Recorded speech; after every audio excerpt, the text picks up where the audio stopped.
말소리. 이제 쓰는 조선 글씨는 조선 임군 세종이 서역 1443년에 대궐안에 정음국을 열고 여러 학자로 더불어 연구하신 끝에 온전히 과학적으로 새로 지으신 글씨인데 서역 1446년에 안팎에 되었습니다. 이 글씨는 홀소리 11자와 닷소리 17자로 모다 28자올시다. 순이 앞에서 자꾸 조선말 하지 마세요. 순이 내년에 학교 가는데 괜히 조선말 하기라도 하면 매맞습니다. 이게 말과 글이란 게 민족의 정신을 담는 그릇인데 그렇게 사라지는 우리 조선말이 한두 개가 아니거든요. 아버지, 나 이제 가네요 말해요. 난 중순이 좋은데. 잘 들으셨나요? 마음이 좀 무겁네요. 한글. 우리는 너무 쉽게 생각해왔던 게 아닌가 싶습니다. 여러분은 혹시 한글에 대해 얼마나 아시나요? 편리하게, 자연스럽게, 매일 사용하면서도 한 번도 깊이 생각해 본 적 없었죠. 그런데 얼마 전 중국에서 온 친구가 저에게 이렇게 말했습니다. 한글, 조선족이 쓰는 거잖아. 그거 중국 소수민족 문화로 알고 있는데 아니야? 그 말을 듣는 순간 가슴이 철렁 내려앉았습니다. 내가 모르는 한글 역사에 비밀이 있는 건가? 지금부터 그 이야기를 들려드리겠습니다. 안녕하세요. 저는 22살의 여대생 유리입니다. 특별히 잘난 것도 없고 그냥 평범한 대학생이에요. 하지만 글자 하나만큼은 어릴 때부터 남다르게 아껴왔습니다. 책 읽는 걸 좋아했고 편지를 쓰는 것도 좋아했으니까요. 그래서 한글이라는 이름을 들으면 가슴 한쪽이 괜히 따뜻해지곤 했습니다. 그런 제가 그날 친구의 말을 들었을 때 마음 깊숙한 곳이 흔들릴 수밖에 없었습니다. 리페이를 처음 만난 건 대학교 1학년 때였습니다. 같은 수업을 듣다가 조를 짜면서 자연스럽게 친해졌죠. 리페이는 중국에서 온 유학생이었지만 한국 문화를 정말 좋아했습니다. BTS 노래를 줄줄 외우고 청국장도 거리낌 없이 잘 먹었습니다. 한국어도 제법 능숙해서 서툴긴 했지만 대화하는데 큰 어려움이 없었어요. 서로 좋아하는 것들이 비슷했고 웃음 코드도 맞아서 금방 친한 친구가 되었습니다. 저는 그런 리페이가 자랑스러웠습니다.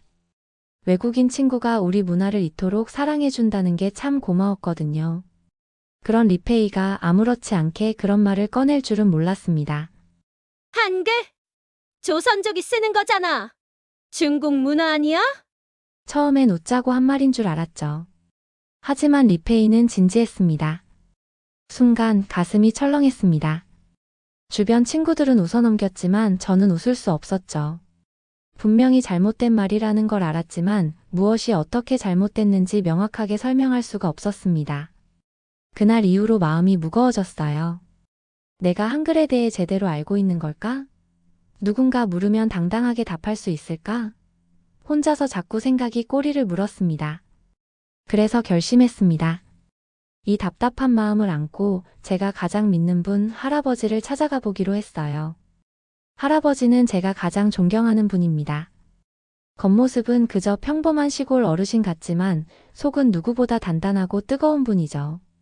한국을 무시하는 소리를 들으면 눈빛이 번쩍이며 버럭 소리를 지르곤 하셨습니다. 반대로 한국을 칭찬하는 이야기를 들을 때면 얼굴이 환해지면서 눈시울까지 붉어지십니다. 어릴 때는 그 모습이 낯설고 부끄러웠지만 지금은 누구보다 자랑스럽습니다. 그날도 마찬가지였습니다. 제가 조심스럽게 물었어요. 할아버지, 한글이 정말 중국 문화 영향을 받은 거예요? 할아버지는 조용히 신문을 내려놓고 제 얼굴을 한참 바라보셨습니다.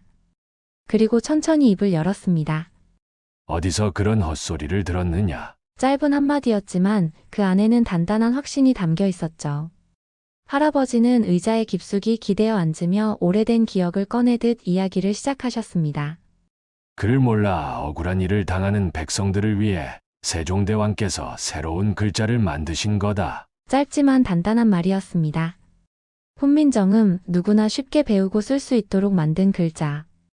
이 글자가 세상에 나오자 조선 안에서는 반발이 일었고 조선 밖에서는 조롱이 쏟아졌습니다. 명나라와 청나라 사신들은 조선을 노골적으로 깎아내렸어요. 왕이 글자를 만든다니 야만족이나 하는 짓이지. 백성들이 글을 배운다니 천한 나라가 됐구나. 그들의 조롱은 거침없었습니다. 조선 사신들이 명나라 황제에게 문서를 바칠 때 훈민정음으로 작성된 내용을 보면 비웃음과 조소가 끊이질 않았다고 합니다. 하지만 여기서 끝나지 않았습니다.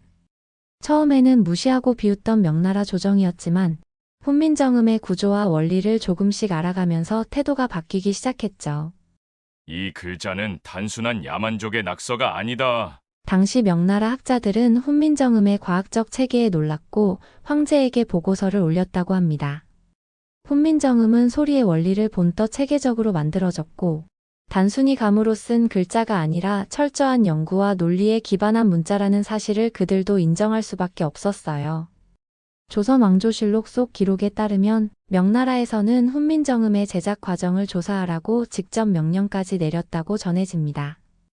야만이라고 깎아내렸던 그 글자가 오히려 학문적 호기심을 자극한 것이었습니다. 할아버지는 여기서 고개를 끄덕이셨습니다. 진짜 힘은 시간이 지나도 드러나는 법이다. 그 말을 듣는데 괜히 가슴 한쪽이 뭉클해졌습니다. 훈민정음이 세상에 퍼지기 시작한 건 쉽고 빠른 일이 아니었어요. 왕이 만든 글자라고 해도 배우는 건 쉽지 않았고 기득권층은 여전히 한문만을 고집했죠.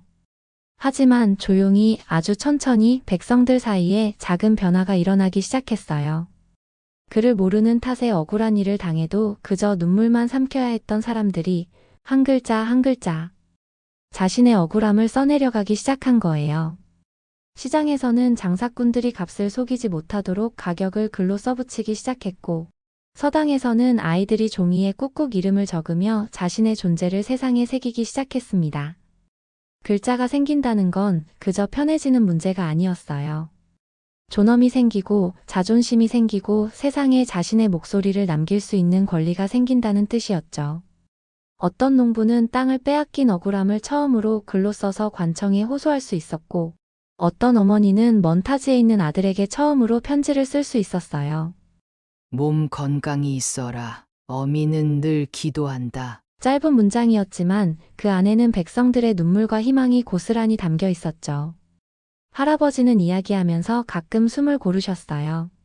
글자 하나가 사람을 살린 거야. 그 말이 가슴을 쿵 하고 울렸습니다. 당시 조선의 백성들에게 한글은 그저 편리한 도구가 아니라 처음으로 세상에 자신의 존재를 증명할 수 있는 한 줄기 빛이었어요. 그래서였을 거예요. 모든 핍박과 무시를 견뎌내고도 한글은 살아남았습니다. 아니, 살아남은 것을 넘어 백성들의 마음속 깊이 뿌리를 내렸어요. 할아버지는 일제시대에 대해서도 말씀하셨어요. 조선이 일본의 식민지가 되면서 우리말과 글은 가장 먼저 공격받았습니다. 일제는 조선어를 없애기 위해 학교, 신문, 방송까지 모두 일본어로 바꾸려 했죠. 한글로 된 교과서는 찢어지고 조선어 시간은 사라지고 아이들에게 일본식 이름을 강제로 붙였습니다. 겉으로는 한글을 멸시하며 탄압했지만 속은 달랐습니다. 한글의 위력을 그들도 알고 있었던 겁니다. 소리 나는 대로 적을 수 있고 구조가 단순하면서도 과학적이고 누구나 쉽게 배울 수 있었으니까요. 불과 몇 달만 배우면 편지를 쓸 수 있고 자기 생각을 표현할 수 있는 글자. 그게 한글이었습니다. 일본어는 복잡한 한자에 얽혀 있었고 배우는데 시간이 오래 걸렸습니다. 그래서 오히려 한글을 부러워했습니다. 실제로 일본인 교사들과 경찰들 중엔 조선어를 몰래 공부한 사람도 많았습니다. 한글이 너무 효율적이고 실용적이어서 업무에 꼭 필요했던 겁니다. 그러다 보니 일본인 관리, 교사, 경찰들 사이에서는 한글을 배우도록 장려하는 정책이 시행되었습니다. 이는 한글의 중요성을 일본 당국이 인식하고 있었음을 보여줬죠. 1929년 조선어학회의 활동은 일제강점기 상징적인 저항적 문화운동으로 평가되며 일본인들 사이에서도 한글의 체계와 효율성에 대한 관심이 높았습니다. 그러다 보니 조선어학회 같은 단체를 겉으로는 탄압하면서도 뒤로는 한글의 구조와 체계를 분석하려 했습니다. 조선어학회의 한글 사전 편찬 작업은 일본 학계에서도 큰 관심을 받았습니다. 이 글자 그냥 민간 문자가 아닌데? 그들의 속셈은 뻔했습니다. 한글이 너무 뛰어나니까 자기들이 먼저 연구해서 자기들 것처럼 활용하고 싶었던 거죠. 할아버지는 이 대목에서 눈을 치켜뜨며 말했습니다. 봐라, 쪽발이 새끼들도 결국 한글이 대단한 건 알았던 거야. 그 말에 묘하게 속이 시원해졌습니다. 결국 지우려고 했지만 지우지 못했고 깔보려 했지만 오히려 두려워했던 글자. 그게 바로 우리가 매일 쓰는 한글이었습니다. 1945년 긴 어둠 끝에 조선은 해방을 맞았습니다. 하지만 해방이 곧 평화는 아니었습니다. 전쟁으로 폐허가 되고 모든 것이 무너진 땅 위에 우리는 다시 시작해야 했죠. 그때 우리가 가진 것이라곤 뜨거운 가슴과 쓸 수 있는 글자 한글뿐이었습니다. 한글이 있었기에 우리는 서로의 마음을 나눌 수 있었습니다. 한글이 있었기에 아이들에게 꿈을 가르칠 수 있었습니다. 전쟁이 끝난 뒤에도 학교는 허물어졌지만 칠판 위엔 한글이 남아 있었습니다. 서투른 글씨로 나라를 사랑하자, 배워야 산다, 이런 글을 쓰며 우리는 다시 일어섰습니다. 할아버지는 조용히 말씀하셨습니다. 글자 하나로 나라를 다시 세운 거야. 그 말이 마음을 파고들었습니다. 한글은 단순한 문자가 아니었습니다. 한글은 폐허 속에서도 희망을 심었고 무너진 사람들에게 다시 꿈을 주었습니다. 시간이 흐르면서 우리는 놀라운 변화를 만들어냈습니다. 세계에서 가장 빠른 속도로 문맹률을 줄였고 짧은 시간 안에 모든 국민이 읽고 쓰게 되었죠. 그것도 자신들의 언어, 자신들의 글자로요. 교육, 산업, 문화 모든 것의 시작엔 늘 한글이 있었습니다.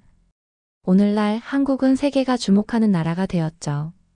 K-팝, K-드라마, K-푸드 한류가 전 세계를 휩쓸고 있어요. 그 중심에도 언제나 한글이 있습니다. BTS가 전 세계 팬들에게 한국어 가사를 전하고 한국 드라마가 세계 사람들에게 한글 그대로의 대사를 들려줍니다. 어느새 세계 곳곳에서는 한글을 배우려는 사람들이 줄을 잇게 되었죠. 해외 대학에는 한국어학과가 생기고 온라인에서는 한글 강좌가 넘쳐납니다. 파리, 뉴욕, 베를린. 전 세계 사람들이 처음 배우는 한글의 소리에 설레는 얼굴을 하고 있습니다. 왜일까요? 한글이 그만큼 쉽고 과학적이며 아름다운 글자이기 때문입니다. 국제연합 유엔에서도 한글의 과학성과 독창성을 높이 평가했고 유네스코는 세종대왕의 이름을 딴 세종문해상을 만들어 문자 보급에 기여한 이들을 기리고 있습니다. 그 근본엔 어릴 때부터 손에 쥐었던 한글이 있었습니다. 그리고 그 한글을 위해 목숨 걸고 싸웠던 수많은 사람들의 눈물과 땀이 있었습니다. 세계가 인정한 문자. 백성을 위해 태어난 글자 한글은 이제 백성을 넘어 전 인류에게 다가가고 있습니다. 할아버지는 이 대목에서 천천히 고개를 끄덕이셨습니다. 봐라, 이게 우리가 지켜온 한글의 힘이다. 그 말에 저도 모르게 가슴이 뭉클해졌습니다. 그런데 이런 한글을 두고 지금도 도전해오는 곳이 있습니다. 바로 중국입니다.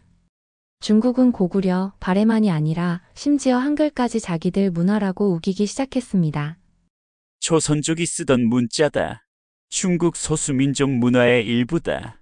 이런 궤변을 퍼뜨리며 한글마저 중국 문화로 끌어들이려 하고 있죠.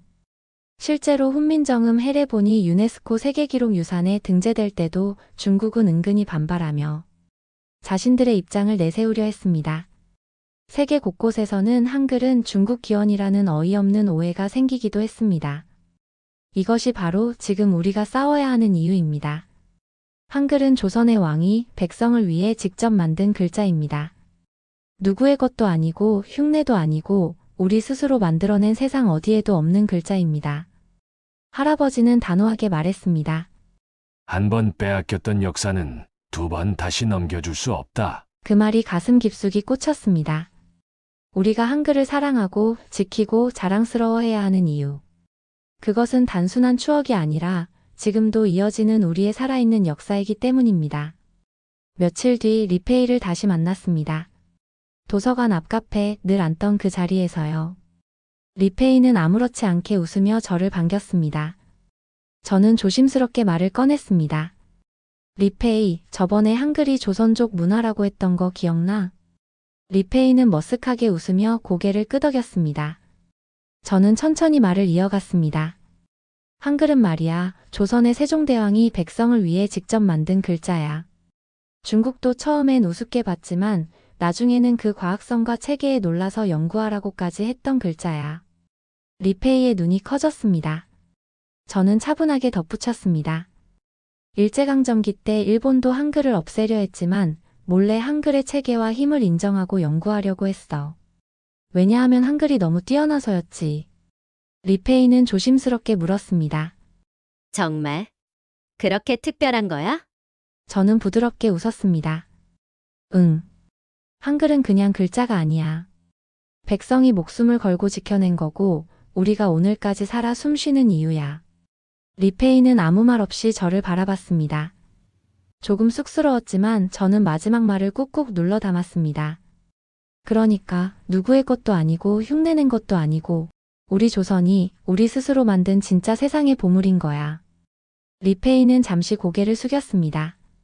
그리고 조용히 말했습니다. 유리야, 나 잘 몰랐어. 미안해. 저는 활짝 웃으며 대답했습니다. 괜찮아. 이제라도 알았으니까. 따뜻한 햇살이 도서관 창 너머로 살짝 비치고 있었습니다. 그 순간 한글이 그리고 우리가 살아온 이야기가 더없이 자랑스럽게 느껴졌습니다. 며칠 뒤 저와 리페이는 학교 과제로 세계 각국의 고유 문화를 주제로 한 연구회에 참가하게 되었습니다. 세계 각지에서 온 학생들이 자신들의 문화를 소개하는 자리였죠. 어떤 친구는 아프리카 부족의 음악을, 어떤 친구는 이탈리아의 오페라를, 어떤 친구는 인도의 전통 춤을 이야기했습니다. 그리고 저는 한글을 소개했습니다. 한글은 조선시대 세종대왕이 백성을 위해 만든 글자입니다. 과학적으로 소리를 체계화해 누구나 쉽게 읽고 쓸 수 있도록 설계되었습니다. 처음엔 조용히 듣던 학생들의 눈이 점점 커지기 시작했습니다. 세상에, 왕이 글자를 만들었다고? 모든 백성을 위해? 놀라는 소리가 여기저기서 터져 나왔습니다. 그때 리페이가 조심스럽게 손을 들었습니다. 그리고 말했습니다. 한글은 한국에서 만들어진 고유한 문자입니다. 그리고 지금은 AI 산업에서도 한글의 과학성과 효율성이 엄청난 힘을 발휘하고 있어요. 순간 회의장이 술렁였습니다. AI 산업? 한글이? 모두가 놀란 표정이었습니다. 그런데 그때였습니다. 같은 중국인 유학생 하나가 일어나 말했습니다. 한글은 사실 조선족 문화야. 지금 중국에서도 조선족 문화로 인정하고 있고 세계문화유산에 등재하려고 준비 중이야. 순간 공기가 묘하게 싸해졌습니다. 하지만 리페이는 망설이지 않았습니다. 차분한 얼굴로 또렷한 목소리로 말했습니다. 아니야. 한글은 한국에서 만들어졌어. 조선족은 한글을 사용한 것이지. 한글을 만든 게 아니야. 그건 역사적으로 명확해. 그리고 마지막에 작게 하지만 단호하게 한국어로 한마디를 덧붙였습니다. 잘 모르면 좀 닥치고 있어. 회의장 안에 있던 학생들이 순간 말을 잃고 조용해졌습니다. 그러더니 곧 여기저기서 웃음과 박수가 터졌습니다. 독일 친구는 엄지손가락을 치켜 세웠고 브라질 친구는 손뼉을 치며 환호했습니다. 대단하다. 한국! 한글! 진짜 멋진 문자야. 회의장에 퍼지는 그 환호 속에서 저는 조용히 숨을 들이쉬었습니다. 리페이가 그리고 세계의 친구들이 한글의 가치를 알아주는 걸 보면서 처음으로 가슴 깊숙한 곳에서 뜨거운 자부심이 끓어오르는 걸 느꼈습니다. 한글은 우리 것이었습니다. 그리고 우리가 더 소중히 지켜야 할 진짜 보물이었습니다. 요즘 세상은 너무 빠르게 변하고 있습니다. 눈 깜짝할 사이에 기술도 말도 방식도 달라지죠. 그런 시대 속에서 오히려 더 또렷하게 느끼게 됩니다. 우리가 어떤 말을 쓰고 어떤 글자를 지키고 있는지. 한글은 그냥 문자나 도구가 아니라 우리의 생각이고 감정이고 역사입니다. 할아버지의 말처럼 글자는 곧 정신이라는 걸 저는 이제야 조금 알게 된 것 같습니다. 다음번에 누군가가 한글을 우습게 보거나 그게 어디서 왔냐고 묻는다면 저는 조용히 웃으며 이야기를 들려줄 수 있을 것 같아요. 그건요, 우리가 만든 거예요. 그리고 우리가 지킬 거예요. 오늘의 이야기는 여기까지입니다. 여러분은 한글이 얼마나 위대한 정신에서 태어났는지 느끼실 수 있었나요? 세종대왕의 마음, 백성들의 노력, 그리고 지금 우리가 누리는 자부심까지. 이 모든 건 그저 과거의 이야기가 아니라 지금 이 순간에도 우리가 지키고 이어가야 할 살아있는 역사입니다. 만약 여러분이 다른 문화를 가진 사람과 마주하게 된다면 두려워하지 마세요. 그 다름은 우리를 더 깊이 이해하게 하고 서로의 이야기를 존중하게 만들어줍니다. 유리가 리페이와 함께 한글의 가치를 다시 확인했던 것처럼 우리도 서로를 통해 더 넓은 세계를 만날 수 있으니까요. 오늘 이 영상이 여러분에게 작은 용기와 자부심이 되었기를 바랍니다. 세상을 바꾸는 건 결국 이해하려는 마음에서 시작되니까요. 지금까지 감동을 전하는 기차 감동 추추였습니다. 오늘의 이야기가 마음에 드셨다면 구독과 좋아요, 그리고 알림 설정도 꼭 부탁드릴게요. 우리 다음에도 더 좋은 이야기로 다시 만나요. 행복한 하루 보내세요. 감사합니다.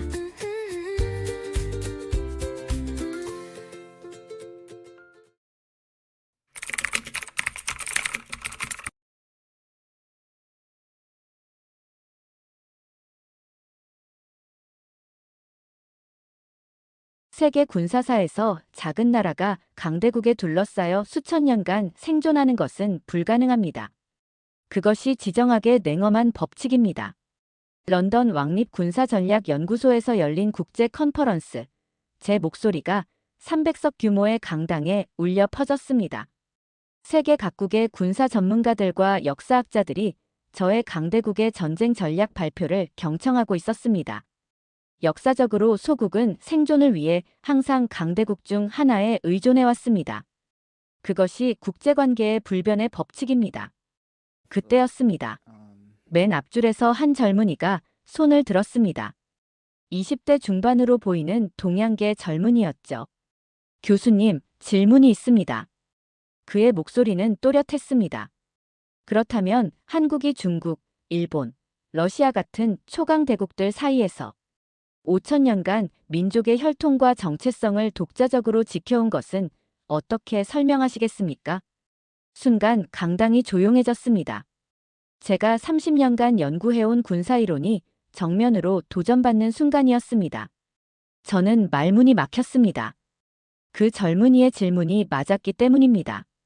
한국은 어떻게 강대국의 틈바구니에서 자신의 정체성을 지키며 살아남았을까요?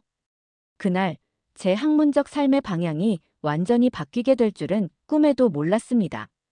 도대체 무슨 일이 벌어진 걸까요? 오늘 사연, 지금 바로 시작합니다. 저는 토마스 브래들리입니다. 웨스트포인트 군사역사학 교수로 20년간 세계 전쟁사와 군사 전략을 연구해왔습니다. 현대전의 기원과 대륙 간 전쟁의 역사는 제가 쓴 책으로 군사학계에서 널리 읽히고 있습니다.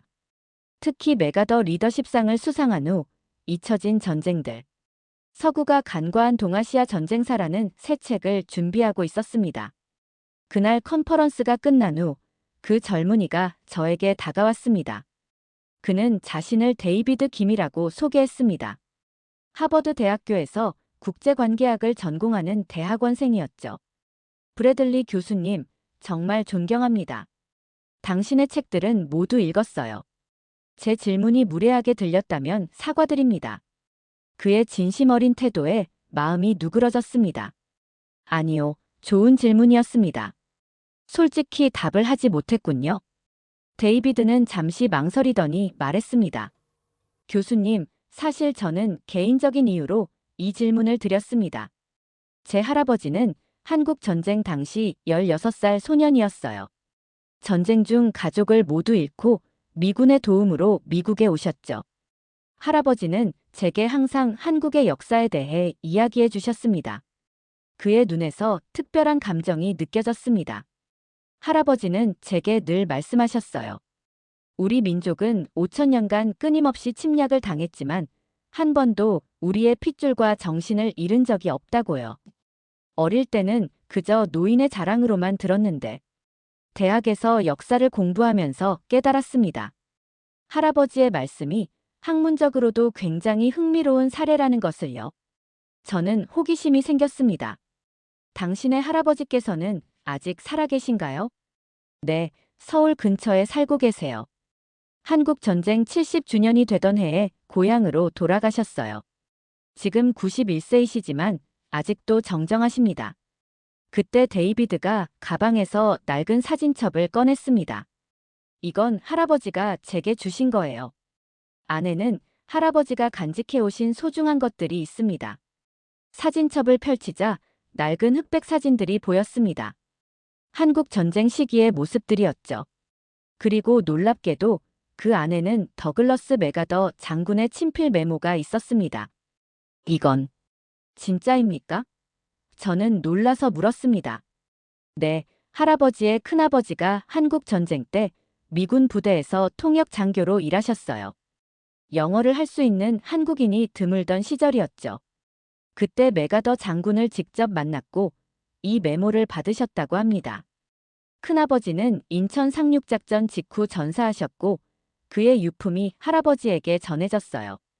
메모에는 맥아더 장군 특유의 필체로 이렇게 적혀 있었습니다. 그들은 내가 봤던 어떤 군인들보다도 용감하게 싸웠다. 그들의 충성심은 견줄 데가 없었다. 그리고 사진첩 깊숙한 곳에서 데이비드는 조심스럽게 접힌 1000조각을 꺼냈습니다. 그것은 피로 얼룩진 낡은 태극기였습니다. 이 태극기는 그 당시 부대원이 들고 있던 것이라고 해요. 미군이 도착하기 전 북한군의 압도적인 공격에 맞서 최후의 방어선이었던 낙동강 전투에서 전사하셨죠. 저는 태극기의 얼룩을 보았습니다. 그것은 피였습니다. 누군가의 생명이 담긴 흔적이었죠. 갑자기 목이 메었습니다. 데이비드, 이런 소중한 유물을 보여주셔서 감사합니다. 하지만 왜 저에게? 교수님, 한국의 전쟁사에 대해 더 많은 사람들이 알았으면 합니다.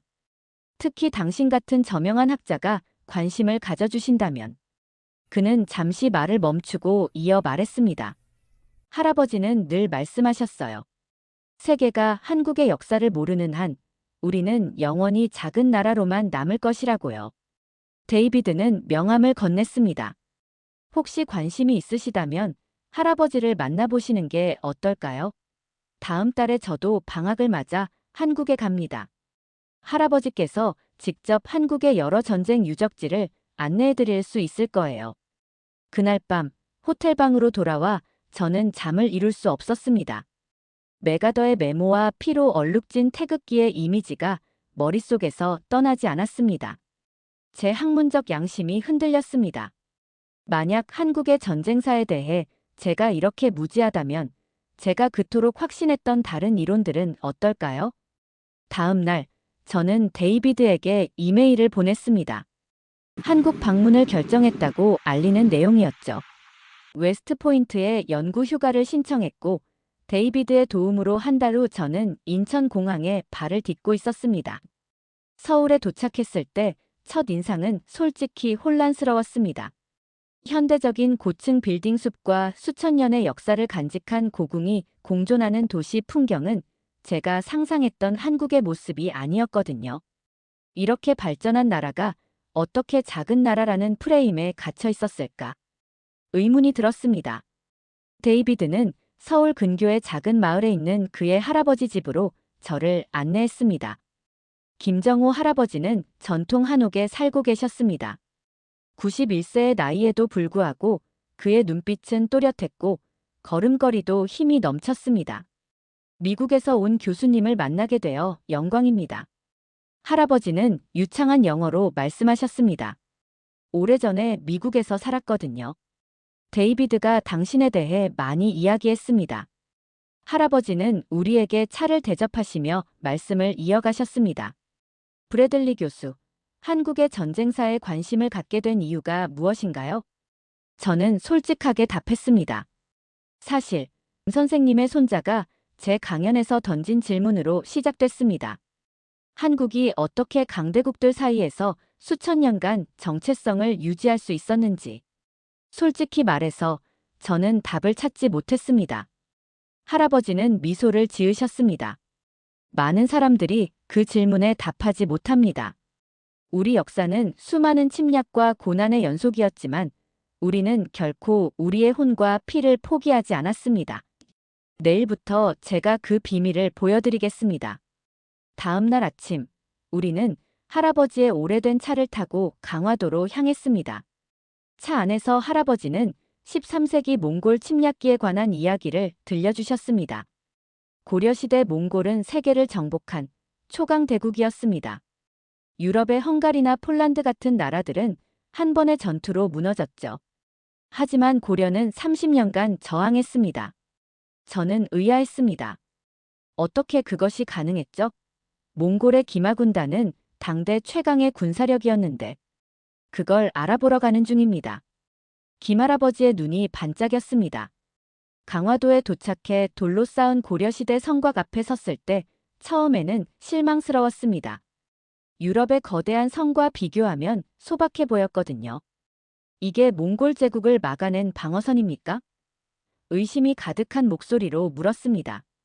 김할아버지는 묵묵히 저를 성벽 위로 안내하셨습니다. 그리고 바다가 내려다 보이는 지점에서 멈춰 서더니 물으셨습니다. 브래들리 교수님, 몽골군의 가장 큰 전술적 약점이 무엇이라고 생각하세요? 잠시 생각했습니다. 물이요. 대초원의 기마 유목민들에게 바다는 극복할 수 없는 장벽이었을 겁니다. 맞습니다. 고려인들은 그것을 간파했고 수도를 개경해서 이곳 강화도로 옮겨버린 겁니다. 몽골의 기마병이 도달할 수 없는 곳으로요. 그 순간 깨달음이 왔습니다. 유럽의 성들이 위압적인 건축물로 권력을 과시했다면 한국의 산성과 해안 요새는 철저히 실용적이었습니다. 생존 전략이 담긴 구조물이었던 겁니다. 하지만 그건 단순히 피난처를 마련한 것에 불과하지 않나요? 적극적인 저항이라고 보기는 아직 의구심이 남아있었습니다. 김할아버지는 고개를 저으셨습니다. 강화도 천도는 시작에 불과했습니다. 이제 진짜 놀라운 이야기가 시작됩니다. 우리는 다음으로 합천의 해인사로 향했습니다. 산 깊은 곳에 자리 잡은 이 사찰에서 김할아버지는 거대한 목판을 보여주셨습니다. 이것이 팔만대장경입니다. 고려인들이 몽골의 침략 속에서도 지켜낸 불교 경전이죠. 8만 개가 넘는 목판에 새겨진 이 경전은 세계 최고의 목판 인쇄술의 결정체입니다. 전쟁 중에 이런 문화 사업을 했다고요? 저는 의아했습니다. 바로 그겁니다. 고려인들은 단순히 살아남는 것이 아니라 자신들의 문화적 정체성, 민족의 혼을 지키기 위해 싸웠습니다.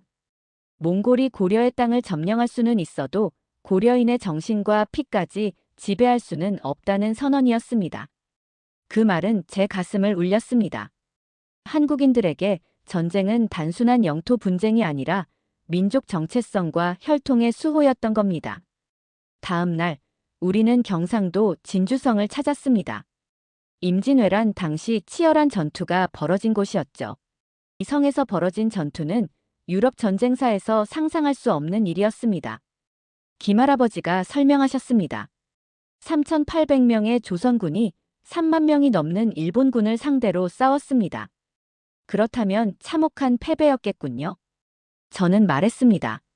맞습니다. 하지만 그 과정이 중요합니다. 진주 시민들이 성 안으로 모여들어 남녀노소 할 것 없이 함께 싸웠습니다. 여성들은 치마로 돌을 날랐고 노인들은 화살을 만들었죠. 제 머릿속에 그림이 그려졌습니다. 유럽의 성은 귀족과 기사들의 요새였고 평민들은 버려지는 존재였습니다. 하지만 한국의 성은 모든 계층이 함께 싸우는 공동체의 요새였던 겁니다. 잠깐만요. 그렇다면 조선시대에는 신분제가 없었나요? 의문이 들었습니다. 물론 있었습니다. 하지만 생존이 걸린 위기 상황에서는 그런 구분이 사라졌습니다. 윤리적으로 올바른 지도자와 왕은 백성과 함께 위기를 극복해야 했죠. 우리 민족의 피를 지키는 것이 그 어떤 계급보다 중요했던 겁니다. 저는 감탄했습니다. 놀랍군요. 유럽 전쟁사에서 찾아보기 힘든 공동체적 전쟁 대응이. 그날 저녁 우리는 부산 근처의 작은 횟집에 앉아 소주를 마셨습니다. 김할아버지는 소주잔을 채우며 물으셨습니다. 브래들리 교수님, 지금까지 본 것을 유럽의 전쟁사와 비교하면 어떤 차이점이 가장 크다고 느끼십니까? 잠시 생각을 정리했습니다. 유럽의 전쟁은 승자의 전쟁이었습니다. 더 강한 자가 더 약한 자를 정복하고 그들의 왕조와 귀족들이 영광을 누렸죠. 하지만 한국의 전쟁은 약자가 어떻게 강자에 맞서 자신의 피와 정체성을 지켜낼 수 있는지를 보여주는 생존자의 전쟁이었던 것 같습니다. 김할아버지는 고개를 끄덕이셨습니다. 맞습니다. 그런데 생존만으로는 설명이 부족합니다. 한국인들은 단순히 살아남는 것이 아니라 자신들의 문화와 언어, 혈통과 정체성을 지키며 살아남았습니다. 이것이 진정한 의미의 승리 아닐까요? 그날 밤 호텔로 돌아와 창밖의 불빛을 바라보며 깊은 생각에 빠졌습니다. 30년간 전쟁사를 연구해왔지만 이제야 전쟁의 또 다른 차원을 보게 된 것 같았습니다. 승리와 정복만이 전쟁의 목적이 아니라 생존과 정체성, 수호, 민족의 피를 지켜내는 더 근본적인 의미가 있었던 것입니다. 다음 날 아침 김할아버지는 저를 전라남도 여수로 안내하셨습니다. 우리는 이순신 장군의 본영이었던 진남관을 방문했습니다. 이순신 장군에 대해 들어보셨나요? 김할아버지가 물으셨습니다. 한국의 유명한 해군 제독이라고 알고 있습니다. 솔직히 대답했습니다. 그렇다면 오늘 놀라운 이야기를 들으실 겁니다. 김할아버지의 눈이 반짝였습니다. 진남관에 들어서자 김할아버지는 이순신 장군의 전략서와 난중일기를 보여주셨습니다. 직접 번역해 주시며 설명하셨죠. 임진왜란 당시 조선의 육군은 초반에 무너졌습니다. 불과 20일 만에 서울이 함락됐죠. 하지만 이순신의 해군은 달랐습니다. 23전 23승이라는 믿을 수 없는 전적을 세웠습니다. 어떻게 가능했을까요? 저는 의아했습니다. 거북선과 판옥선입니다. 김할아버지는 모형을 가리키며 설명하셨습니다. 이 배들은 당시 일본 전함보다 기동력과 화력에서 우수했습니다. 하지만 더 중요한 건 이순신의 전략이었죠. 김할아버지는 지도를 펼쳐 보여주셨습니다. 이순신은 조류와 바람의 방향을 완벽하게 활용했습니다. 적은 수의 배로 일본의 대규모 함대를 격파한 거죠. 저는 넬슨 제독의 트라팔가 해전 전략이 떠올랐습니다. 마치 영국의 넬슨 제독 같군요. 비슷하지만 더 놀라운 점이 있습니다. 김할아버지가 말씀하셨습니다. 이순신은 한 번도 바다에서 싸워본 적이 없는 육군 장수였습니다. 50대에 처음 해군을 맡았지만 독학으로 해전 전략을 창안한 겁니다. 그 말에 저는 충격을 받았습니다. 제 해전사 연구에서 바다에서 싸워본 적 없는 지휘관이 위대한 해군 전략가가 된 사례는 찾아볼 수 없었거든요. 더 놀라운 것은 그의 마지막 전투입니다. 김할아버지가 계속 설명하셨습니다. 노량해전에서 이순신은 이미 일본군이 철수 중이었음에도 추격전을 벌였습니다. 전쟁은 사실상 끝났는데도 말이죠. 왜 그랬을까요? 궁금했습니다. 이순신은 적이 살아 돌아가면 반드시 다시 올 것이라 생각했습니다. 그는 자신의 목숨을 바쳐서라도 적의 전력을 최대한 약화시키려 했죠. 민족의 피를 지키기 위해서였습니다. 그날 오후 우리는 보성의 한 차밭을 방문했습니다. 초록의 풍경이 눈부신 곳이었죠. 김할아버지는 차를 마시며 말씀하셨습니다. 지금까지 본 것들을 어떻게 생각하세요? 솔직히 제 전쟁사 이론의 많은 부분을 다시 생각하게 됩니다. 저는 고백했습니다. 약소국의 전쟁 방식에 대해 저는 너무 무지했던 것 같습니다. 그럼 더 깊이 들어가 볼까요? 다음은 동학농민전쟁 유적지입니다. 정읍 고부면에 도착했을 때는 이미 해가 저물고 있었습니다. 김할아버지는 조용한 들판을 가리키며 말씀하셨습니다. 1894년 이곳에서 농민들이 봉기했습니다. 그들은 전통적인 군대도 훈련도 없었지만 놀라운 조직력을 보여줬습니다.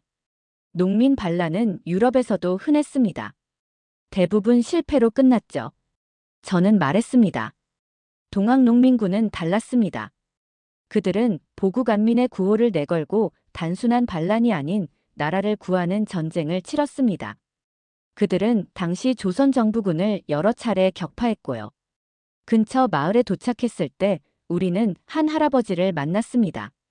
95세의 할아버지는 자신의 증조부가 동학농민군이었다고 했습니다.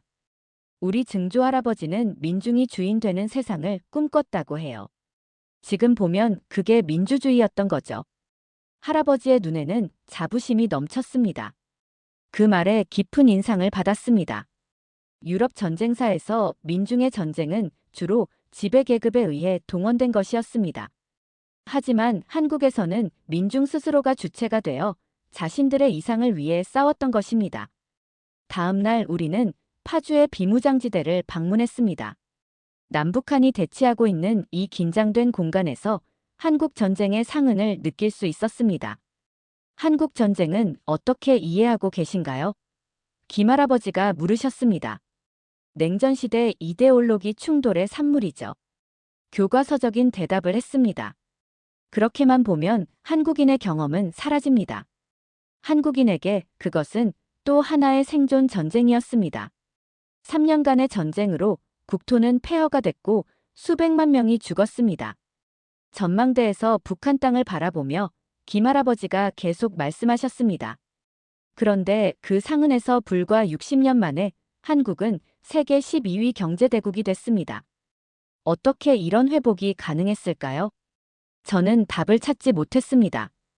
유럽의 경험으로는 설명할 수 없는 회복력이었습니다. 제가 어린 시절 기억하는 서울은 완전한 폐허였습니다. 김할아버지의 눈에 먼 추억이 스쳐 지나갔습니다. 사람들은 먹을 것도 입을 것도 없었어요. 당장 내일을 살아갈 희망조차 없었죠. 그런데 어떻게 다시 일어설 수 있었나요? 제가 물었습니다.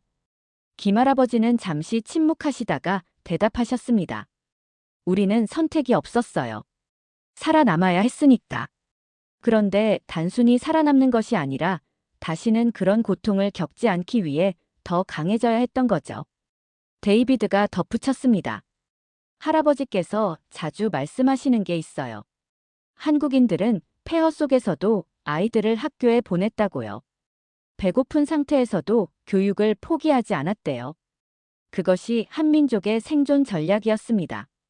김할아버지는 손자의 어깨를 토닥이며 미소 지으셨습니다. 데이비드는 우리 가문에서 처음으로 하버드에 진학한 학생입니다. 제가 그의 나이였을 때는 폐허가 된 고향에서 굶주림과 싸우고 있었는데 말이죠. 그 말에 깊은 감동을 받았습니다.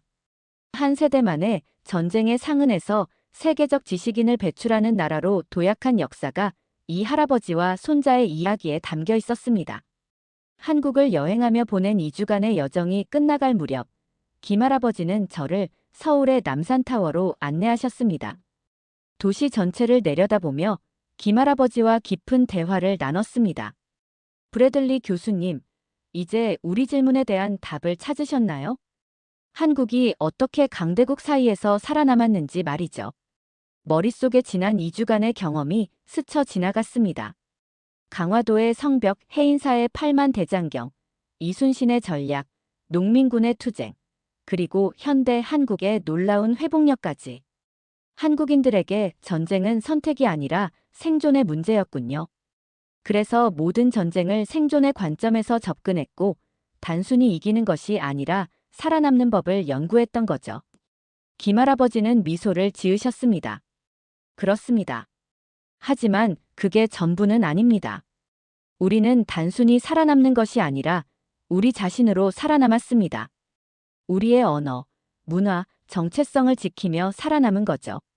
그 말은 제 가슴을 울렸습니다. 수천 년의 역사 속에서 한국인들은 단순히 생물학적 생존을 넘어 문화적 정체성과 혈통까지 지켜낸 것입니다. 그것이야말로 진정한 승리가 아닐까요?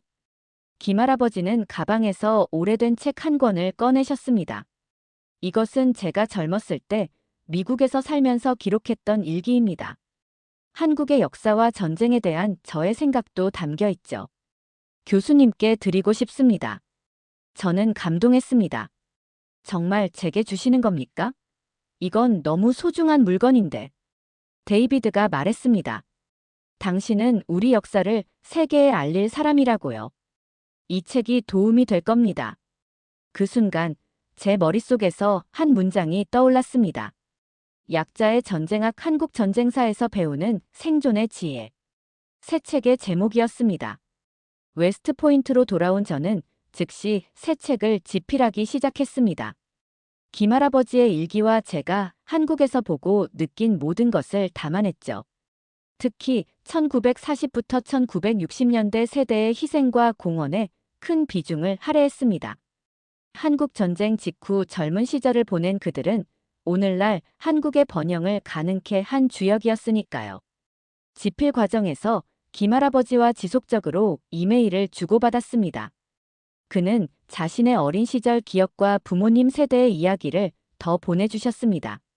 해외 파견 광부와 간호사들의 헌신, 공장과 건설 현장에서 일한 근로자들의 땀, 자녀 교육을 위한 부모 세대의 희생. 김할아버지는 이메일 하나에 이렇게 적으셨습니다. 우리 세대가 먹지 않고 모아 자식들을 대학에 보냈습니다. 그게 우리의 생존 전략이었죠. 몸은 굶주려도 정신까지 굶주려서는 안 된다고 생각했으니까요. 그 말에 저는 깊은 감동을 받았습니다. 유럽과 미국의 베이비 부머 세대와는 완전히 다른 경험을 한 한국의 전쟁 세대. 그들의 희생이 오늘날 한국의 번영을 가능케 했다는 사실을 책에 담았습니다. 6개월 후 책이 완성되었고 출판사에 제출했습니다. 놀랍게도 큰 관심을 받았고 웨스트포인트에서는 제가 이 내용으로 특별 강연을 해달라고 요청했습니다. 강연 당일 웨스트포인트 강당은 학생들과 교수들로 가득 찼습니다. 놀랍게도 첫 줄에는 데이비드와 김할아버지가 앉아 있었습니다. 할아버지는 특별히 이 강연을 위해 미국을 방문하셨던 것입니다.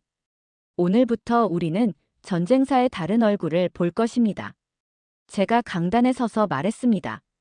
지금까지 우리는 승자의 전쟁사를 배워왔습니다. 알렉산더, 카이사르, 나폴레옹, 처칠. 그들은 모두 정복자였죠. 청중들이 집중하는 것이 느껴졌습니다. 하지만 세상에는 또 다른 이들의 역사도 있습니다. 그들의 이야기는 승리의 서사가 아닌 생존의 서사시입니다. 5천년간 끊임없는 침략 속에서도 자신들의 정체성과 문화, 혈통을 지켜온 한국인들의 이야기 말입니다. 강의는 90분 동안 이어졌고 마지막에 한 학생이 질문했습니다. 교수님, 한국 전쟁사에서 배운 가장 중요한 교훈은 무엇인가요? 잠시 생각했습니다. 그리고 대답했습니다. 생존은 단순한 물리적 생존이 아니라는 것입니다. 진정한 생존은 자신의 정체성을 지켜내는 것이죠. 한국은 단순히 지리적 영토로서 살아남은 것이 아니라 한국인으로서 살아남았습니다. 그것이 가장 위대한 승리입니다. 강연 후 김할아버지가 다가오셨습니다. 그의 눈가에는 눈물이 고여 있었습니다. 브래들리 교수, 정말 감사합니다. 우리 역사를 이렇게 깊이 이해해 주시다니요. 아닙니다.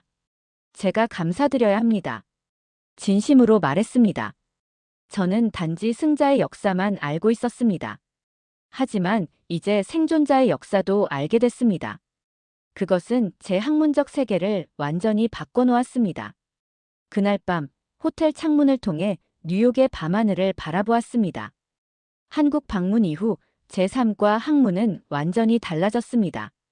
수천 년의 역사 속에서 끊임없이 침략받고 점령당하고 위협받았지만 결코 굴복하지 않고 자신의 정체성과 혈통을 지켜온 한국. 그것은 단순한 우연이나 지리적 행운이 아니라 철저한 생존 전략과 문화적 회복력의 결과였습니다. 제 머릿속에 새 책의 마지막 문장이 떠올랐습니다. 세계 역사에서 진정한 강자는 정복자가 아니라 정복당하지 않은 자들이다. 그런 의미에서 한국은 세계에서 가장 강한 나라일지도 모른다. 한 달 후 책이 출간되었고 예상치 못한 성공을 거두었습니다. 많은 언론에서 인터뷰 요청이 왔고 한국에서도 번역 출판되었습니다. 특히 한국의 전쟁 세대 독자들로부터 뜨거운 반응을 얻었습니다. 그들의 희생과 공헌이 마침내 세계적으로 인정받는 순간이었습니다. 그해 가을, 저는 김할아버지로부터 또 다른 이메일을 받았습니다. 브래들리 교수, 당신의 책을 읽고 많은 우리 세대 사람들이 눈물을 흘렸습니다. 우리의 희생이 헛되지 않았다는 것을 알게 되었기 때문입니다. 고맙습니다. 이 작은 이메일이 제가 받은 그 어떤 학술상보다 값진 것이었습니다. 저의 긴 이야기를 들어주셔서 감사합니다. 오늘의 사연은 여기까지입니다. 한국의 놀라운 역사와 강인한 생존력에 관한 이야기 어떠셨나요? 여러분의 생각과 경험도 댓글로 나눠주세요. 혹시 부모님이나 조부모님 세대가 겪으신 한국전쟁과 그 이후의 재건 과정에 대한 이야기가 있다면 알려주세요. 어려운 시절 보릿고개를 넘기던 시절의 추억도 함께 나누어 주시면 감사하겠습니다. 지금까지 감동을 전하는 기차 감동추추였습니다. 오늘의 영상이 마음에 드셨다면 구독과 좋아요, 알림 설정 꼭 눌러주세요. 이 단순한 클릭 하나가 여러분의 마음을 잇는 따뜻한 다리가 될 수 있습니다. 긴 영상 끝까지 시청해 주셔서 감사합니다.